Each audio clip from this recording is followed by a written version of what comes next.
When you think about businesses that are selling through the roof, like Skims or Allbirds, sure, you think about a great product, a cool brand, and great marketing. But an often overlooked secret is actually the businesses behind the business, making selling and for shoppers buying simple. For millions of businesses, that business is Shopify. It's home of Shop Pay, the #1 checkout in the world. You can use it to boost conversions up to 50%, meaning way less carts going abandoned and way more sales going through to checkout. Upgrade your business and get the same checkout Allbirds uses. Sign up for your $1 per month trial period at shopify.com/income, all lowercase.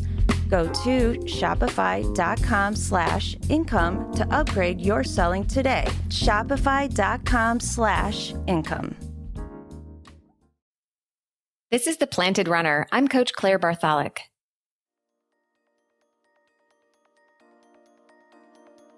When you're running in the middle of a frigid winter, most of us can't wait for the weather to warm up. No more layers, frozen eyelashes, and dark mornings. But when you're a runner, summer can be a bit of a bummer. Every run feels harder and your speed seems to evaporate instantly, unlike the massive amount of sweat dripping into your eyes and staining your clothes. The good news is that all your sweaty work this summer will pay off with faster times in the fall. Your body will learn how to cool off quicker and more efficiently bring blood and nutrients to your muscles, which will make faster running easier when the weather cools off. So how do you get through those hot runs and races to get those incredible advantages we are hoping for? Let's find out. Welcome to The Planted Runner. I'm Coach Claire Bartholic, and my mission is to help you improve your running, your mindset, and your life with science-backed training and plant-based nutrition. In this episode, you'll learn the science of what is happening when you run in the heat, how you can effectively manage hot runs and keep up your training, and exactly what you do to prepare for a hot race day. This episode will give you everything you need to survive and even improve this summer. And don't forget to stay tuned all the way to the end of the episode for another Mental Strength Minute. Fortify your mind in 60 seconds or less. But before we begin, have you taken a moment to write a quick Apple podcast review? I get so many messages every week about how helpful this podcast has been to runners all over the world. But what actually makes it possible for me to do this work is positive reviews and subscribers. I hate that I even have to ask this, but the algorithm must be fed, and I'd love for you to share what you think. It's simple, free, and makes all the difference. So subscribe, follow, and write a review today. I sincerely thank you.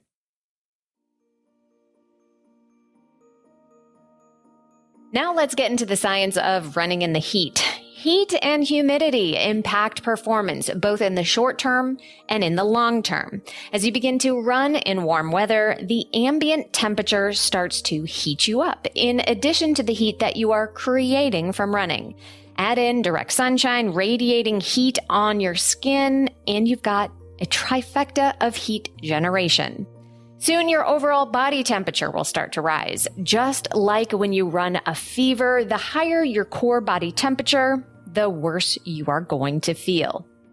In an attempt to cool you down, your heated blood is diverted to the skin, and then you start to sweat. The sweat itself does not really cool you down. It's only when it evaporates that you start to feel cool. If it's so humid that the evaporation process can't happen, no amount of sweating will be much help in cooling you down. While the blood is being rerouted to your skin, less blood is available to transport oxygen to the working muscles. Less oxygen means you can't run as fast or as hard. If you're trying to speed up like in a race, it will take a considerable amount of effort.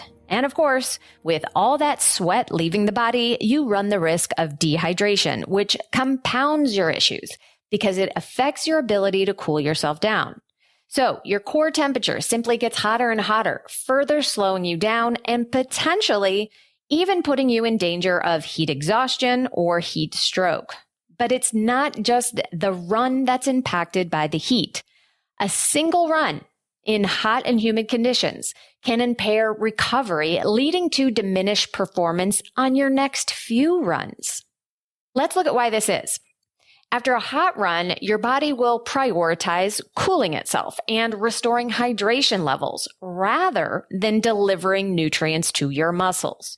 When the muscles can't get the nutrients they need to repair the damage caused by the workout, recovery is slower, and you may not be fully prepared for your next hard workout like you normally would be. Okay, so now we know why running in the heat is tough. So what do we do about it? The first strategy is to do your best to avoid it. That could mean treadmill runs in the air conditioning. It could mean timing your runs to avoid the brutal heat of the day. Choosing a shady route or getting into the woods for a trail run can help as well because you're removing one source of heat, the radiant heat caused by the sun on your skin. But avoiding all hot runs is just not practical or even desirable for most runners. Adapting to the heat is not only possible, but it can create positive changes in your body that will help make you faster in the fall. The most important thing you can do when running in the heat is slow down your paces. It's a scientific fact that even the most heat-acclimatized runner will suffer performance loss in hot conditions. In order to stay true to the goals of each of your runs, you will have to slow down. These training paces that your coach wrote for you assume that you are running in perfectly cool temperatures on a flat surface with zero wind and the stars perfectly aligned to your zodiac sign. And if that's not what the day gave you, it's time to adjust. Easy runs should be easy, even in the heat. Hard workouts should be challenging but doable, not all-out efforts that come close to killing you. This could mean that you'll need to slow down your paces 20, 30 seconds per mile or more to get the same effect. Speaking of workouts, you do not want to jump into a fast-paced workout the very first hot day you get. It's better to begin the process of heat acclimatization over a couple of weeks with a few hot, easy runs. If that goes well, then you can add in some hot workouts. Your next line of defense is proper hydration. But what does that even mean? I wish I could just tell you an exact amount to drink on a hot day. But each runner's sweat rate is dramatically different. So how do you find out your unique sweat rate? Here's a simple test. Weigh yourself naked before and after a hot run, and then subtract the amount of fluid you took in. This will give you a rough idea of how much fluid you lose on a run in similar conditions. Now, you don't have to replace all of what you sweat out during the run itself. That would lead to a lot of slushing tummies. What you don't want to lose is more than about 2.5% of your body weight during a run. For a runner who's 150 pounds, that's about 3.75 pounds or 60 ounces of fluid. But that does not mean that you should not hydrate at all if you lose less than that, however. Training your body to drink on the run will not only help you feel better and perform better, but it's something you need to practice before race day. My favorite way to think about it is to give yourself every chance to run your best, especially on harder runs. The more successful your most challenging runs are, the more effective you're training. So that means fuel well, sleep well, hydrate well, so you can run your best. There are lots of ways to purposely make running harder by fasting, underhydrating, and overstressing. But if you do that all the time, you're training your body to survive, not thrive. Back to hydration. A great way to minimize hydration losses is to be sure that you're pre-hydrating yourself the day before you run and adding in a little extra sodium to your diet to increase water retention.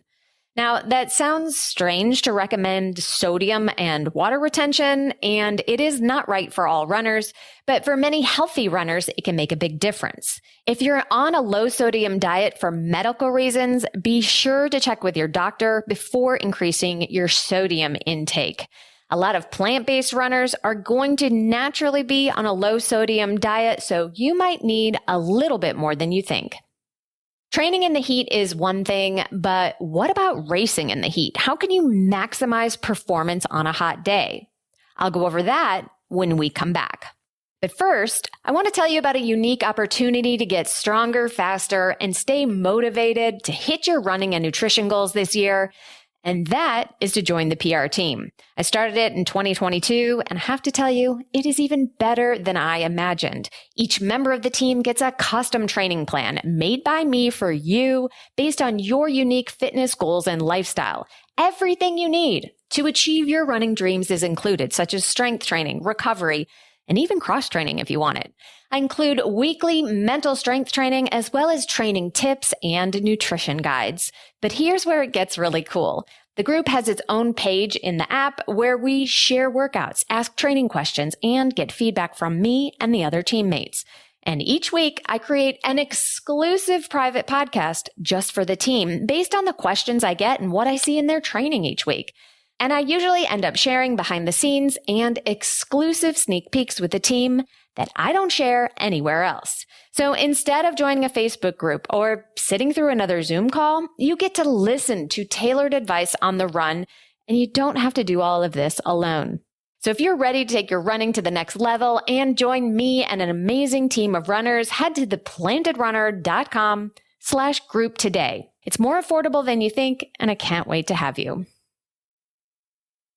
The Planted Runner is sponsored by Liquid IV. Did you know that I was a Class 5 whitewater rafting guide in my 20s? For 3 summers, I guided guests down some of the wildest rivers in the West while the sun beat down on us and the icy water kept us cool. Hydration at the time was a rinsed out orange juice jug roped to the raft. Thankfully, today, we have superior hydration. Liquid IV delivers longer lasting hydration than water alone. And right now, you can get 20% off your first order with code PLANTED at checkout. I love the mandarin orange flavor and rely on it after every workout. Just 1 stick and 16 ounces of water hydrates better than water alone. Powered by Live Hydroscience, an optimized ratio of electrolytes, essential vitamins, and clinically tested nutrients that turn ordinary water into extraordinary hydration. Soak up unforgettable moments with on-the-go hydration from Liquid IV. Tear, pour, live more. Go to liquidiv.com and get 20% off your first order with code PLANTED at checkout. That's 20% off your first order with code PLANTED at liquidiv.com. Welcome back to The Planted Runner. I'm Coach Claire Bartholic. There's nothing quite like training for weeks and months for a big race, only to open your weather app the week before the race and learn it's going to be hot and humid. So what can you do to maximize race performance on a hot day? Well, the first step would be try to avoid it in the first place. When choosing races, aim to find those that have a low chance of hot weather if this is a big, important race. Or if the heat can't be avoided, consider switching to shorter events like the 5K instead of the marathon during the summer. But of course, sometimes we just get bad luck and the weather is just not going to cooperate. What now? Well, if you're lucky, you've had a chance to have at least 2 weeks of hot weather running before race day, so your body becomes more efficient at running in the heat. Now, being more efficient doesn't mean you will magically be just as good in the heat as you are in a cool day, but it will take longer for the heat to catch up with you and slow you down. If you don't have the chance to acclimate before the big day, here are a few techniques that you can try that might help. And the reason I say might is because there really are no guarantees when it comes to the heat. One common trick is to wear extra layers of clothes on your runs in cool conditions before the race if you are expecting a hot race day. This will certainly stimulate some adaptations, but I can promise you it's not going to be super enjoyable. Some athletes use saunas and hot tubs in the 2 weeks before a hot race. Elite athletes have even been known to run on a treadmill inside a hot sauna to recreate hot race conditions. Personally, I would take sitting in a hot tub over a sauna session on the treadmill, but I hope I don't have to warn you that this could be a very rough session if you try it. Like all things running, these techniques vary in degrees of success from one runner to the next. Anecdotally, some runners find these tough sessions actually impair race day performance, so be very careful going overboard with a new technique in the critical weeks before your race. On race day, there are several steps that can help slow the overheating process. Nothing can eliminate the heat's effects completely, but here are a few things you can do to push that point down the road. The first is pre-cooling before a race. The goal is to slightly lower your core body temperature before you start running, which will extend the amount of time you can run hard before overheating. Research has shown that pre-cooling can significantly improve performance in hot and humid conditions by as much as 16%. So, how do you do it? You can purchase a specific pre-cooling vest that you would wear 10 to 20 minutes before the race or during your warm-up. That is certainly a simple option, but not everyone will have access to a fancy frozen vest. Other options are a quick ice bath, drinking a frozen slushie or popsicle, or using some frozen washcloths on your skin. Obviously, these choices are logistically more difficult to pull off in a big city race where you're staying in a hotel room. But even drinking some ice water or using cold compresses will help some. Of course, don't do anything on race day that you have not practiced many times before, and don't do something extreme enough to give you frostbite or freezer burn. I hate that I even have to mention this, but we all know runners that take good advice to the extremes. What you wear on race day makes a difference. Coat yourself in sunscreen and be sure that you're dressed in light-colored clothing, sunglasses, and a hat or a visor. I personally prefer a visor as it lets heat from my head escape, but others might prefer the sun protection of a full hat. Once the gun goes off, racing smart in the heat is your best strategy. What does racing smart mean? Lower your expectations and slow down far more than you would in normal conditions. Given enough heat and enough time, you will slow down. Everyone slows down, no matter how heat adapted they are. Please accept this fact. It is far better to be in control as long as possible instead of racing as if the heat won't catch you. It will. But if you start conservatively, you'll have a lot better chance of it catching up to you after you cross the finish line instead of before. It's important to note that as runners, we are used to pushing ourselves harder than most other people. We train ourselves to push through hard times to discover what we're capable of. But overdoing it in the heat can be dangerous and downright deadly. So there are a few signs to watch out for. If you begin to feel chills and have goosebumps on your skin, stop running immediately, as this is a sign of heat exhaustion, which could lead to heat stroke. You can walk as long as no further symptoms develop, such as dizziness, confusion, nausea, headache, or vomiting. Hydrate with water or a sports drink, and try to get in the shade. Heat stroke is a medical emergency and is characterized with some similar symptoms, but instead of cool, clammy skin, you are red, hot, and dry, and your body temperature is very hot. You are likely to become dizzy and confused, and you might pass out. If you or another runner is experiencing these symptoms, forget about the race and get help immediately. Running hard in the heat is one of the toughest challenges for any runner. The most important thing you can do is respect the heat, prepare carefully for the conditions, and adjust your expectations of success. The good news is that once cooler temperatures return in the fall, your hard work in the heat should pay off with faster times with less effort. And now it's time for the Mental Strength Minute. Fortify your mind in 60 seconds or less. Today's topic is chase your PR for joy. Most runners race to get faster and improve their personal record or personal best. It's a fantastic feeling when all your hard work pays off in real numbers on the clock to prove to yourself that yes, you are getting fitter and faster. But what about chasing PRs for joy? Not every race is going to be faster than the last if you run long enough, but that doesn't mean they can't be fulfilling and rewarding if you use a completely different metric like joy. How much fun can you have in a race? Maybe you choose a race with beautiful scenery instead of fast and flat. Maybe you decide you're going to high five every little kid waving a sign cheering you on. Find something you can do to cultivate joy in your racing, and next time, see if you can find even more.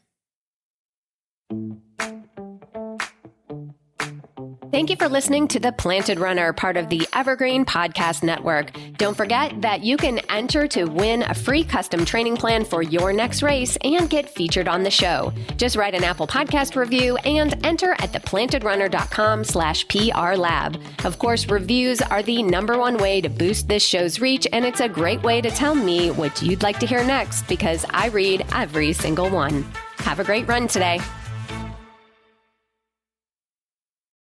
Do you ever want to shake Corey Matthews or DJ Tanner and be like, ugh, your life is so easy? Well, mine wasn't. Hi, I'm Holly Brown, and Everybody Knows But Me is a narrative podcast about my chaotic childhood, full of family secrets, dark comedy, and shocking revelations, all told through my love of 90s sitcoms. So grab your Beanie Babies and get ready for a show that belongs in the TGIF Hall of Fame. Subscribe to Everybody Knows But Me wherever you get your podcasts.